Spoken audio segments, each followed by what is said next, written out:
Halo teman-teman semua, selamat datang kembali di podcast Mirza Sidar Akademik Interkarir. Ruang diskusi yang menghadirkan cerita inspiratif, pengalaman berharga, dan berbagai perspektif menarik dari mahasiswa Universitas Sidar. Aku Dwi Ega Syafirati yang akan menemani teman-teman di episode 6 podcast Mirza Sidar dengan tema berkarya, berdampak, dan bertumbuh. Sebagai mahasiswa, tentu kita sering mendengar tentang pentingnya prestasi. Namun, perjalanan selama kuliah tidak hanya soal pencapaian, melainkan juga tentang bagaimana kita berani mencoba hal baru, memberikan manfaat bagi lingkungan sekitar, serta terus berkembang melalui setiap pengalaman yang dijalani. Nah, untuk membahas hal tersebut, hari ini kita kedatangan dua narasumber yang luar biasa. Narasumber pertama adalah Kak Keisa Neva Nabiha, mahasiswa Ilmu Komunikasi Universitas Sidar yang aktif di bidang akademik, penelitian, industri kreatif, pengabdian masyarakat, hingga pernah mengikuti Student Mobility Program di Malaysia.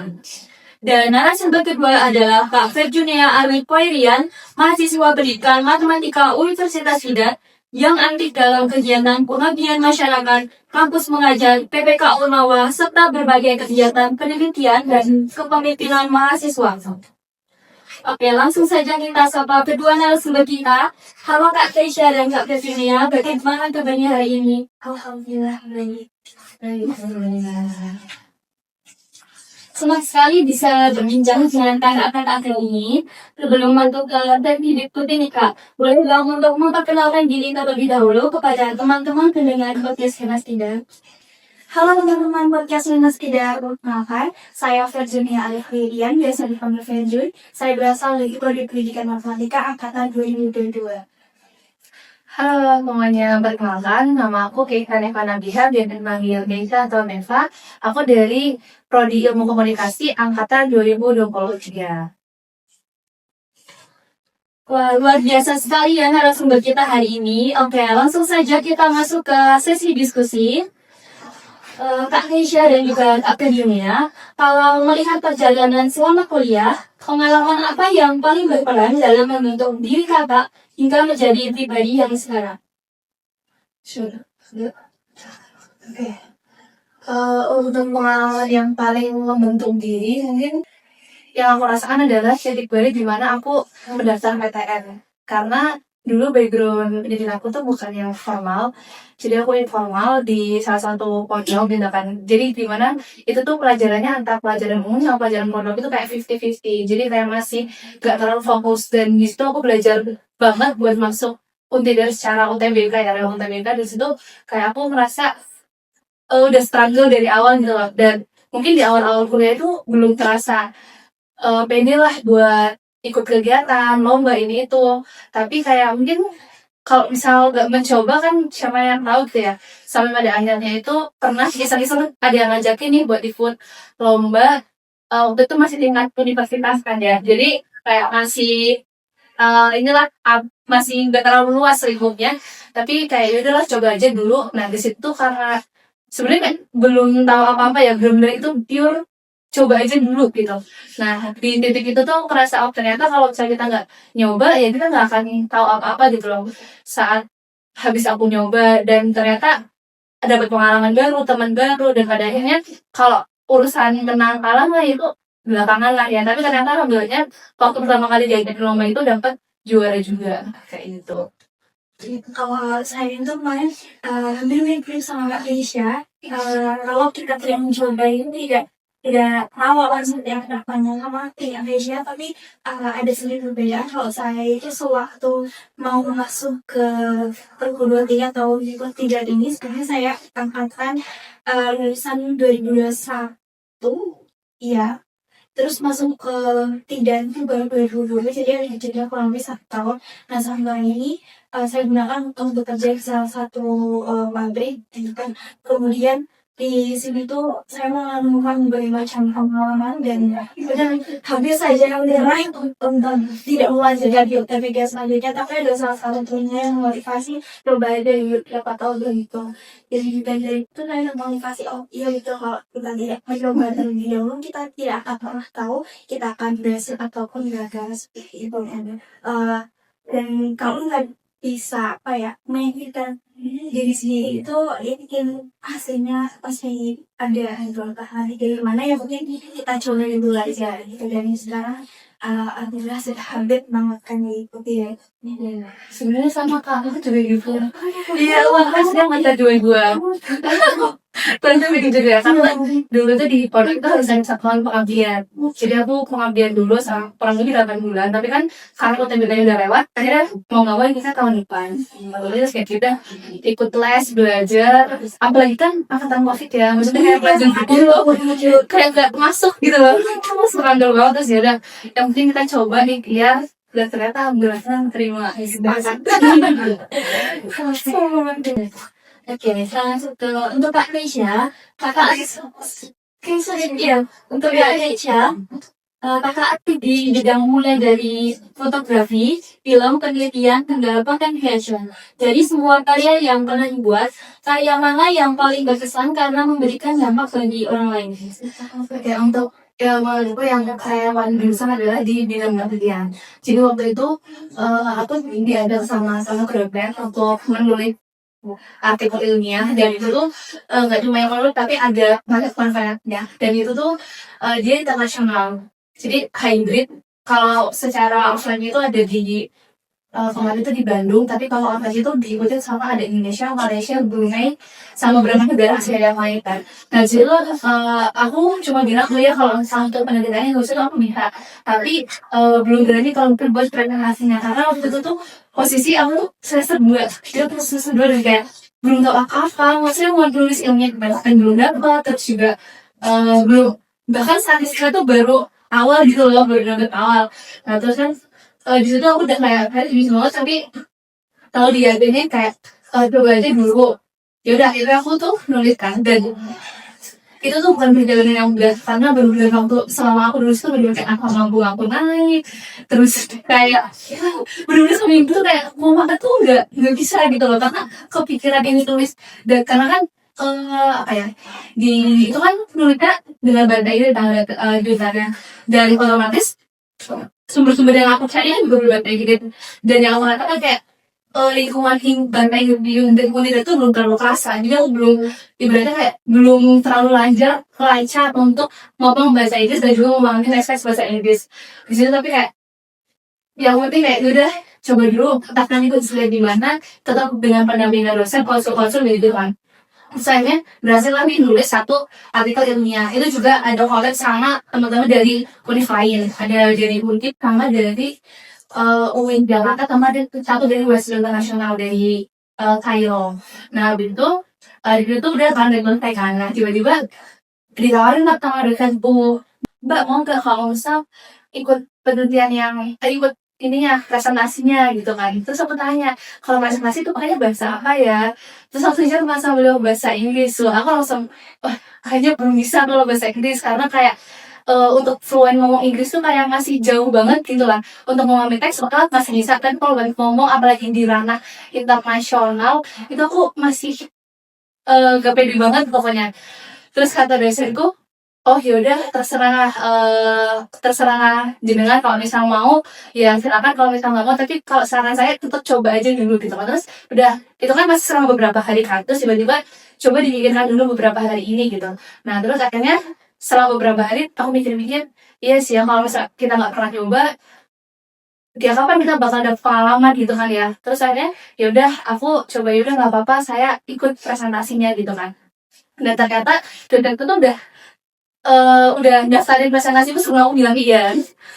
karena jadwal presentasi itu kalau misal nggak segera daftar nanti ditutup dan nggak bisa. Jadi kayak kalau misal aku mau mengundurkan diri oke, tapi kalau misal aku pengen tiba-tiba ternyata belum didaftarkan, nah jadi aku nggak bisa itu presentasi kan. Ternyata dosen tuh udah mendaftarkan sebelum aku ACC, terus oh yaudah deh coba, dan akhirnya tuh ya di situ oke kan, dikasih teks buat belajar dulu nih, slide ini nanti ngejelasin ini buat poinnya gitu. Nah terus tuh sampai pada akhirnya keluarlah jadwal ini urutan presentasi. Wah di situ aku makin down lagi. Kenapa? Karena aku ngeliat yang urutan presentasi di roomku itu benar-benar yang gelar itu PhD, bukan yang dokter profesor, bukan PhD, bahkan lulusan S3 luar negeri kan. Seorang semester 2 mahasiswa semester 2 tapi harus menghadapi presentasi di hadapan orang-orang yang PhD. Aku langsung kayak bisa nggak ya, tapi kayak ya lagi-lagi aku nggak gimana ya, aku tuh selalu meyakinkan diri aku sedang berusaha, aku lagi kayak aku nggak berkomunikasi dengan siapapun, tapi aku lagi berkomunikasi dengan diriku sendiri gitu loh. Gimana akhirnya tuh aku bisa melawan segala rasa ragu, takut, dan lain sebagainya. Terus akhirnya kayak ya udah Bismillah coba bisa, dan ternyata waktu hari H presentasi itu udah panas dingin banget sampai pada akhirnya sorenya itu kan ada kayak penyampaian business center, dan ternyata alhamdulillahnya aku sama dosenku dapat business center pada acara konferensi itu. Terus kayak wah di situ tuh bener-bener jadi titik balik dimana kalau misalnya kamu adalah nggak punya pengalaman, terus juga kamu nggak mau mencoba, maka kapan akan ada pengalaman itu kalau kamu tidak mau mengambil langkah pertama ini. Jadi gitu sih, kita mulai dari awal. Keren sekali Mbak Greta. Sedangkan untuk Kak Virginia, selama menjalankan PPK Ormawa dan berbagai kegiatan pengabdian, perubahan seperti apa yang paling berkesan yang Kakak lihat langsung di masyarakat? Perubahan yang paling berkesan di masyarakat yang saat ini masih dijalankan itu adalah keberlanjutannya. Alhamdulillah untuk program yang kami bawakan di desa itu ada yang dilanjutkan. Kami kan membawakan beberapa macam program nih. Ada yang saat kami datang ke sana, programnya ya udah berhenti di hari itu, kami tidak melanjutkan kegiatan sama masyarakatnya, tidak dilanjutkan, kayak sia-sia banget. Kayak alhamdulillahnya di sana tuh ada 2 sasaran, yaitu LMDH, lembaga masyarakat yang terhutan, sama kelompok wanita tani. Di 2 ini ada yang dilanjutkan semuanya, ada belasan rangkai program kerja yang kami ajukan ke sana yang benar-benar dijalankan, nanti dirawat mereka. Itu 2, yang pertama KWT berkaitan dengan jamunya, namanya itu produk jamu wanita tani, jamu Junita. Kemudian untuk LDH itu ada kopi, saat ini memang dirawat untuk kopinya, dan perlahan mulai lanjut kembali sebelum itu kan karena ada pandemi COVID, jadi mangkrak seperti itu. Nah saat kami datang itu mulai diintervensi untuk undahan, kemudian perawatan dan sebagainya. Alhamdulillah sampai sekarang masih dijalankan seperti itu. Dan rasanya ketika kami datang ke sana tuh bukan seperti orang asing, tapi lebih ke keluarga yang datang dari jauh, datang sana disambut dengan hasil. Seperti rasanya sudah menjadi keluarga sendiri. Apalagi kami rata-rata anak kantor juga anak anggota. Jadi ketika datang sana tuh rasanya seperti punya keluarga tersendiri di rantauan seperti itu. Sekarang untuk Kak Tisha lagi, pengalaman mengikuti studi montini program itu di Malaysia tentu membuka perspektif baru. Pelajaran apa yang paling berpengaruh terhadap cara Kakak memandang pendidikan dan juga mengembangkan diri? Jadi waktu aku sedang di Malaysia itu sedang mengikuti program, jadi ada banyak pengalaman yang aku dapatkan. Tapi secara umum garis besarnya adalah kita harus berani keluar dari zona nyaman. Kenapa? Karena di situ kan aku juga ketemu sama banyak mahasiswa lain dari Indonesia, kan. Dan kalau misal kita nggak berani keluar dari zona nyaman, nanti banyak dari mereka yang udah jauh-jauh dari Indonesia ke sana, tapi mereka kayak pokoknya nggak terlalu pengen eksplor gitu loh, nggak punya rasa ingin tahu yang tinggi, terus juga nggak pengen ekspor. Pada akhirnya mereka tuh ya temennya tuh ya dari Indo aja gitu loh.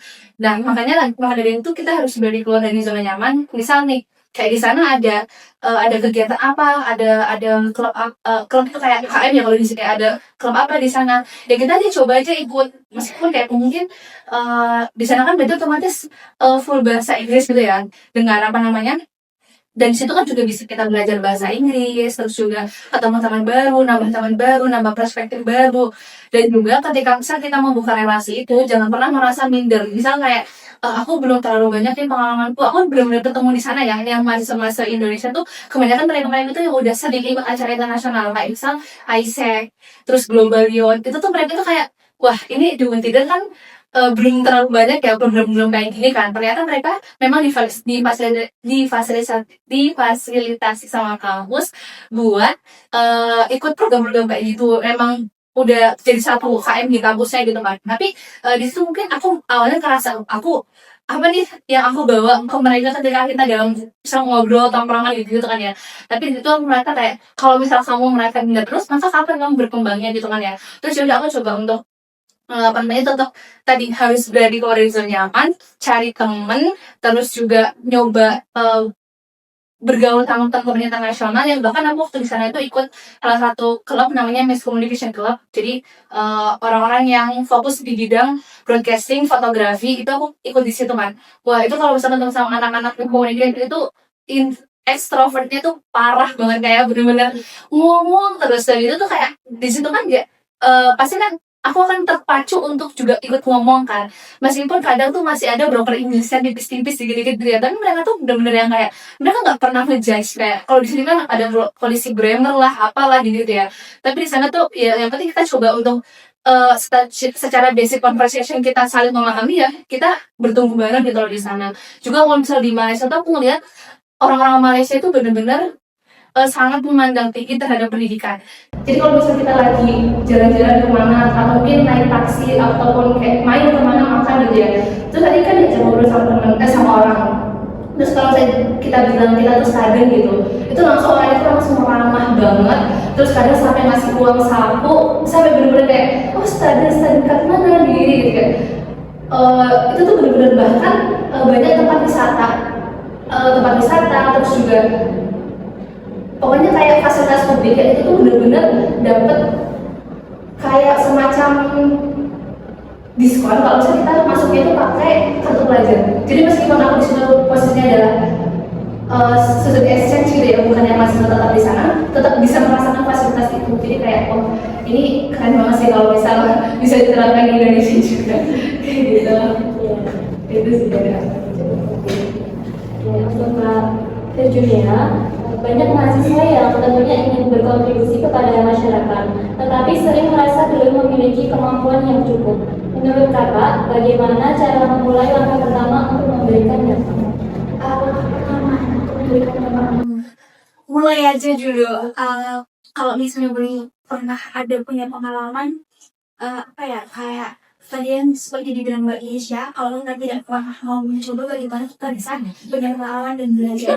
Teman-teman yang mau memulai berdampak untuk lingkungan sekitar atau membuat pengabdian itu bisa dimulai dari lingkungan sekitar tempat tinggal. Misalnya di RT RW setempat kan kadang ada kakak dari untuk sambilan gitu dan ingin terkadang di event-event mungkin prihatin juga saya khusus mungkin itu kan juga bisa kita ikut join kalau misalnya kita ikut bangunannya kan atau ikut organisasi gede di desa itu juga bisa ikut atau juga bisa ikut yang kayak komunitas-komunitas pengabdian masyarakat yang ada yang sekarang menjamur di berbagai macam kota ataupun di platform kan juga banyak bisa lewat di situ juga atau nanti kalau misalnya teman-teman merasa sudah merasa ingin lebih bertingkat lagi atau misalnya mau punya pengalaman lebih lagi itu bisa join yang di kampus atau di organisasinya itu juga nanti dia mengikuti kegiatan pengabdiannya untuk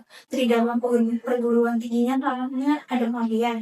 Nah itu biasanya di berbagai macam tahun itu ada pasti ada tahun satu kegiatan pengabdiannya itu tidak semua tapi kebanyakan ada kegiatan di pengabdiannya. Kemudian bisa juga ikut ke pengabdian dosen. Itu kan kadang dosen ada yang rekrutmen, ada yang diajakin juga. Itu juga bisa kita mulai dari situ juga atau misal teman-teman pengen ya sekarang bisa juga yang gabung ke NGO yang misal dia pengabdian Labuan Bajo Pak atau yang nginep beberapa hari terus bisa merasakan kegiatan bermasyarakat di sana selama beberapa bulan itu juga bisa nanti. Tapi nanti tantangannya kalau ikut yang NGO seperti itu adalah jadwal kuliahnya nanti apakah bisa dikonversikan atau seperti apa gitu. Oke, untuk Mbak Yesha, bagaimana cara Kakak menjaga keseimbangan antara akademik, organisasi, pekerjaan, dan berbagai proyek kreatif yang berjalan? Ya, sebenarnya gini kalau misalnya tentang time management ya berarti itu ya. Pasti kan kalau misal kita di sebelum masuk organisasi lah atau di LKM, ataupun bahkan di waktu aspek project itu kan ada selalu tentang bahasan tentang time management gitu ya.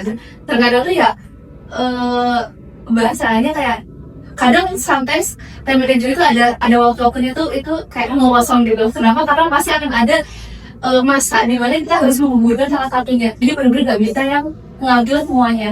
Nah, terus gimana sih caranya aku biar bisa mengolaborasikan antara semuanya? Pertama kan semua yang kegiatan aku lakukan itu nggak yang dalam satu waktu gitu kan ya. Kayak misal lomba itu misal timelinenya kapan, terus juga lagi ada part time timelinenya kapan, terus juga organisasi timelinenya beda lagi gitu. Nah, jadi aku berusaha untuk menempatkan ya kalau misal ini lagi fokus buat lomba, fokus dulu buat lomba. Kalau misalnya lagi fokus buat penelitian, fokus dulu buat penelitian. Tapi ada waktu-waktu di mana kayak aku lagi project lomba nih, tiba-tiba masuk dosen satu, ayo kisah penelitian gitu kan. Nah, itu kan kalau misal mau ditolak juga sayang gitu kan ya. Nah, itu gimana caranya pasti ada yang dipermainkan. Salah satunya adalah jam tidur gitu pasti. Tiba-tiba dikorbankan, atau mungkin ketika misal kadang aku juga kayak kalau misalnya terlalu keras sama diri itu benar-benar akan jatuh sakit. Itu juga masih kayak kesehatan itu juga mungkin salah satu yang dikorbankan. Makanya benar-benar harus bisa jaga jam tidur, kesehatan itu harus benar dijaga. Karena pernah aku tuh kayaknya semester 3 deh, semester 3 mau ke 4 itu aku benar-benar yang padat banget, organisasi, lomba, sama ada penelitian. Dan itu tumbang tipes DB di opnam. Nah di situ kan jadi kayak kita boleh explore, tapi kita harus tetap tubuh kita juga punya hak gitu loh buat kita jaga.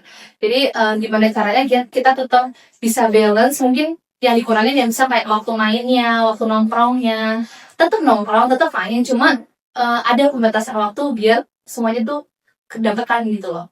Itu maksud kalau dari aku. Untuk Kak Virginia, dari berbagai pengalaman pengabdian dan penelitian yang pernah Kakak jalani, pelajaran hidup apa yang paling berharga yang Kakak dapat? Penelitian mungkin ya. Kalau untuk penelitian sendiri yang paling berharga itu adalah kita belajar dan bertumbuh. Karena yang kita kan lingkungan akademik ya, dengan aturan dan pembelajaran yang baku. Ketika kita terjun ke masyarakat, nggak semuanya seperti yang ada di teori ya. Jadi bagaimana kita bisa menyesuaikan dengan yang ada di masyarakat, kita juga saling belajar di masyarakat.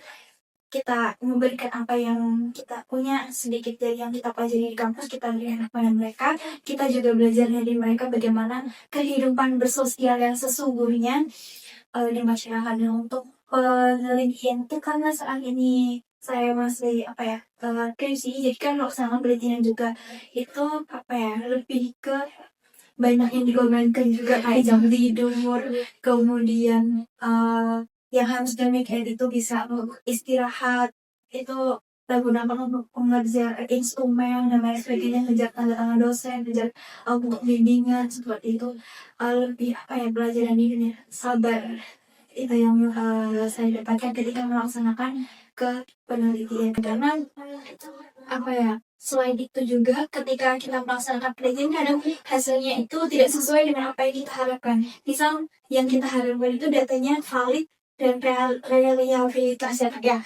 Nah itu kadang setelah kita ujikan atau ambil data di lapangan, hasilnya tidak bisa valid atau tidak bisa reliable, kan kadang mahasiswa menemui hal-hal yang bikin itu cukup membuat stres juga ya. Nah ini juga kita perlu komunikasi kepada dosen, bagaimana dosen itu boleh nggak sih data ini dipakai atau apakah harus membela ulang. Itu juga saya sebenarnya juga kita harus kemarin saya mempelajari bahwa komunikasi dengan fakultas itu juga penting seperti itu. Untuk Kak Keisha, dalam proses berkarya tentu ada masa ketika hasil yang diperoleh itu tidak sesuai dengan harapan. Bagaimana cara Kakak menghadapi kegagalan atau kritik agar tetap berkembang?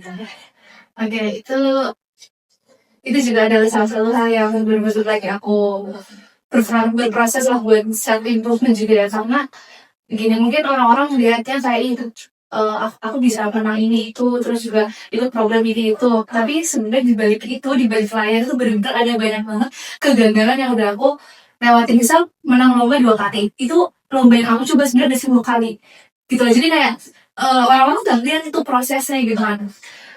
Jadi yang biasanya aku lakukan adalah kayak aku gak terlalu oversharing di sosmed karena aku ngerasa overstimulate kalau misal aku dikit-dikit disatusin. Terus juga apa namanya baru baru daftar, makanya aku nggak suka banget maksudnya hal aku sendiri ya. Kita nggak terlalu suka misalnya ikut lomba atau ikut kegiatan yang upload ini loh Wimbon karena kayak itu kan belum tentu menang gitu dan aku kalau misalnya sebenarnya nggak apa-apa aja pede aja gitu tapi kalau misalnya buat aku sendiri itu benar-benar ada beban ekspektasi orang sebenarnya aku gak masalah terkait aku gagal atau enggaknya tapi yang jadi aku masalah adalah ekspektasi orang itu yang kayak wah nanti keren banget nih dapat ini itu gitu nah itu tuh yang benar-benar aku nggak bisa kalau misalnya situ jadi kayak aku biasanya kalau itu lomba ataupun kegiatan yang ada mengharuskan mengupload di sosmed itu aku lewat jalur yang baik jadi kayak biar nggak usah upload Fiber itu loh, terus follow gitu nah karena emang benar-benar rasanya tuh capek kalau misal dengan ekspektasi orang lain gitu lah jadi kayak aku benar-benar biar gak overstimulate aku fokus juga sama prosesku paling yang misal aku udah upload tuh ya ketika udah hasil finalnya gitu loh yang benar-benar udah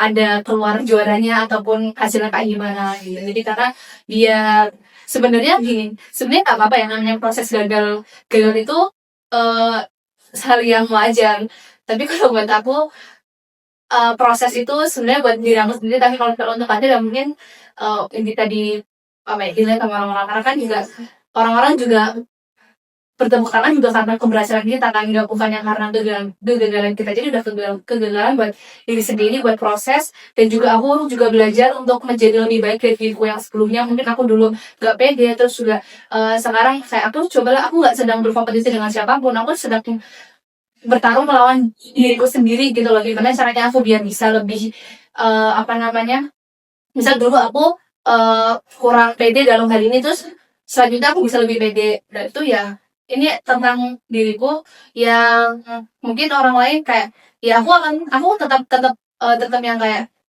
ngobrol-ngobrol sama orang cerita-cerita sama teman gitu tapi tidak yang dalam lingkup luas kayak gitu sih itu dan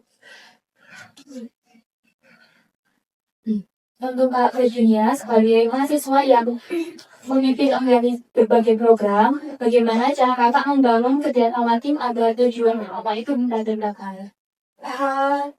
Cara membangun tujuan supaya tercapai pada saat ini. Jujur ini gampang-gampang susah ya, apalagi dengan kita menghadapkan berbagai kepala, berbagai jenis tipikal orang itu kan ada misal 10 orang itu kan 10 ide, 10 kepala. Jadi kita bagaimana menyatukan ide-ide tersebut dikumpulkan dari satu, kita cari jalan tengahnya tanpa ada yang tersinggung atau tersudutkan. Itu adalah suatu tatanan yang apa ya challenging bagi saya di yang sudah kemarin gitu. Jadi apa ya cara bagaimana tujuan itu bisa tercapai bersama sampai dari awal sampai akhir terutama kemarin pada saat PKO itu kan alur jalannya kurang lebih 1 tahun dari penyusunan proposal sampai ke penutupan itu apa ya lebih ke komunikasi kalau misalnya ada permasalahan sedikit atau sekecil apapun kita bicarakan dengan kepala dingin jangan pakai emosi tanpa ada menyudutkan pihak sana sini terus juga dilupakan hanya menerima apa ya semua masukan kritikan saran dari teman-teman bagaimana kita mengolah itu menjadi satu supaya apa ya menemukan solusi yang adil bagi semuanya kemudian juga bagaimana kita apa ya bukan menggendong sih tapi merangkul semuanya supaya semuanya itu tetap berangkatnya ibarat naik di berangkat yang ber-15 turunnya juga harus ber-15 seperti itu lebih ke komunikasi dan apa ya saling tenggang rasa. Ya, sekarang pertanyaannya untuk Kak Kisha dan juga Kak Virginia. Menurut kakak Anta, apa arti dari kata bertumbuh sebagai mahasiswa dan bagaimana cara mahasiswa itu bisa terus berkembang tanpa harus membandingkan diri dengan orang lain? Arti bertumbuh bagi seorang mahasiswa ya kan kita kan mahasiswa itu tugasnya belajar ya Kak ya. Belajar, selain belajar kita juga bisa explore kegiatan-kegiatan lain. Namun kemudian setiap orang itu sudah punya life path sendiri-sendiri, sudah punya kapasitas dan jalannya masing-masing. Jadi kita fokus aja kepada diri kita sendiri, apa yang kita bisa handle, apa yang kita bisa kontrol. Kita fokus ke hal itu yang tidak bisa kita kontrol, ya sudah, itu di luar jangkauan kita. Nah, untuk bertumbuh ini at least kita tuh bertanggung jawab atas diri kita sendiri. Kalau kita hari ini bisa rebahan, hari ini minimal kita duduk. Kalau kita hari ini duduk, besok minimal kita bisa berdiri, selanjutnya bisa melangkah sedikit demi sedikit, tidak harus yang semua aku harus mabak nih, harus semester ini jadi ikut organisasi, semester depan harus mapas dan sebagainya. Itu kan kayak seperti pressure sekali ya Kak ya. Jadi minimal kita bisa sedikit demi sedikit melangkah untuk mencari pengalaman, karena dari pengalaman kita juga bisa mengambil hikmah dan juga belajar apa yang harus diperbaiki, apa yang kurang, apa yang harus ditambah, apa yang belum saya laksanakan dan lain sebagainya. Itu kita bisa evaluasi untuk perbaikan yang kedepannya supaya kita menjadi lebih baik daripada hari ini, seperti itu. Kalau dari aku tadi yang tentang mana bertumbuh, sebenarnya gini, bertumbuh itu kalau menurutku sendiri itu tentang kebermanfaatan. Jadi kan misal gini, aku sendiri nih udah nyoba berbagai macam kegiatan, dari penelitian, terus juga lomba ini itu, terus juga program-program yang bahkan studi mobility program ke Malaysia gitu. Nah, bertumbuh itu ketika misal kita bisa memberikan manfaat kepada orang lain. Karena aku ingat ya, salah satu hadis kan juga bilang sebaik-baik manusia itu kan yang bermanfaat bagi manusia yang lainnya kan. Terus aku juga amazed juga sama orang-orang yang bisa mengabdi masyarakat kayak Kak juga. Aku juga pengen belajar gitu ya, karena nggak ngerasanya tuh gini, buat apa kita ada prestasi, buat apa kita sampai ke luar negeri, buat apa kita penelitian ini tuh, tapi kalau misalnya kita tidak memberikan dampak ke masyarakat gitu loh. Jadi kayak dan situ juga yang ngebuat aku mencoba untuk kayak dengan berbagai macam pengalaman yang aku dapatkan, ya gimana caranya aku bisa berkontribusi buat misal mungkin buat lingkup yang kecil di teman-teman ataupun bahkan di lingkup yang masyarakat. Karena kalau misal untuk pengabdian masyarakat itu aku belum yang sampai ikut terorganisasi gitu loh. Paling ikutnya kayak yang mungkin project-project kecil, misal kayak project-project makul ataupun yang kecil-kecil gitu loh, nggak yang sampai benar-benar membina desa ataupun dan lain sebagainya. Itu jadi kayak tetap ibaratnya pengalaman apapun yang udah kamu dapatkan, presentasi apapun yang kamu dapatkan, kamu bisa tetap bahasanya kayak kalau orang Jawa bilang kan anda pasar ya, tetap merendah dan tetap bagaimana kita bisa merangkul masyarakat dan bisa pengalamannya tuh bisa bermanfaat buat mereka gitu loh. Dan menurutku kalau misalnya gimana sih caranya biar tidak membandingkan diri dengan orang lain, menurutku gini ya, kalau dari cara aku sendiri itu tadi nggak terlalu ngoyo kayak misal aku harus targetnya ini enggak, tapi aku let it flow gitu loh, kayak yaudah enjoy aja, ada kesempatan ya diambil. Kalau misalnya lagi pengen istirahat ya istirahat dulu, dan kadang tuh kesempatan itu nggak selalu datang tapi kita harus menjemputnya gitu kan.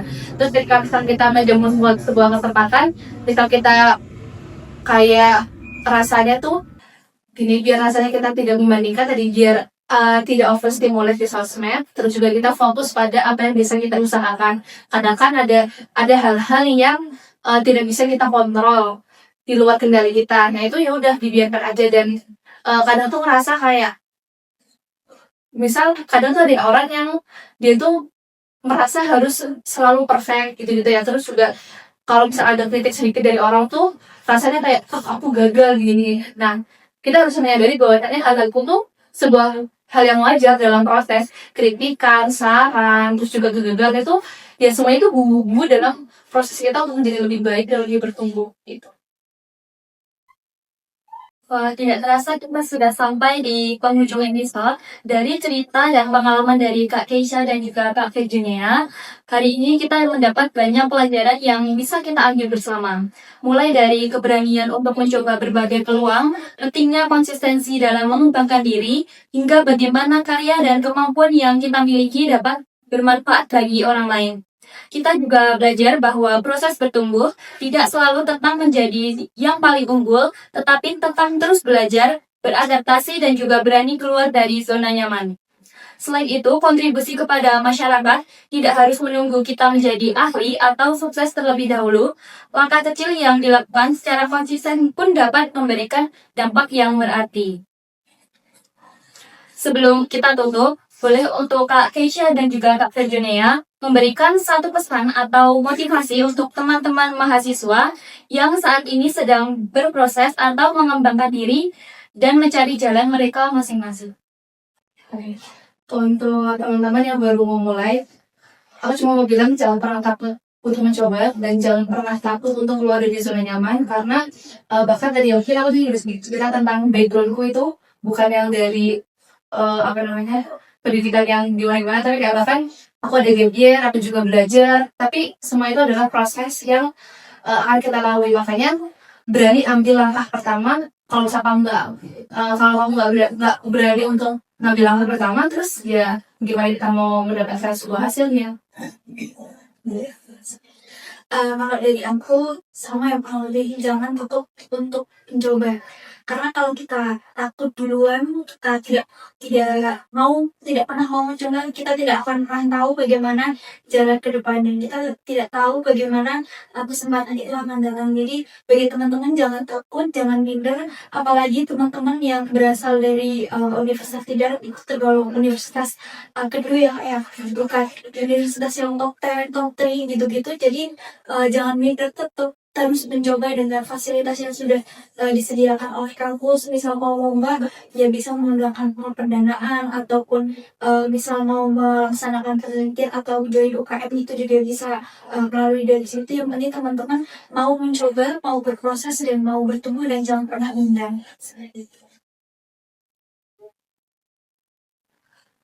Terima kasih banyak kepada Kak Keisha dan juga Kak Virginia atas cerita, pengalaman, dan juga impact yang telah diberikan pada podcast tentang leader episode 6 kali ini.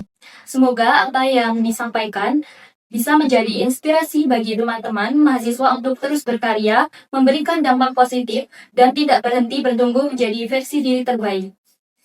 Buat teman-teman pendengar, terima kasih sudah mendengarkan episode ke-6 podcast Lintas Tidar. Jangan lupa untuk like, share, and subscribe agar teman-teman kalian juga bisa mendapat motivasi dan tidak ketinggalan episode inspiratif berikutnya. Aku Dwi Eresya Pirani, pamit undur diri. Sampai jumpa di episode selanjutnya.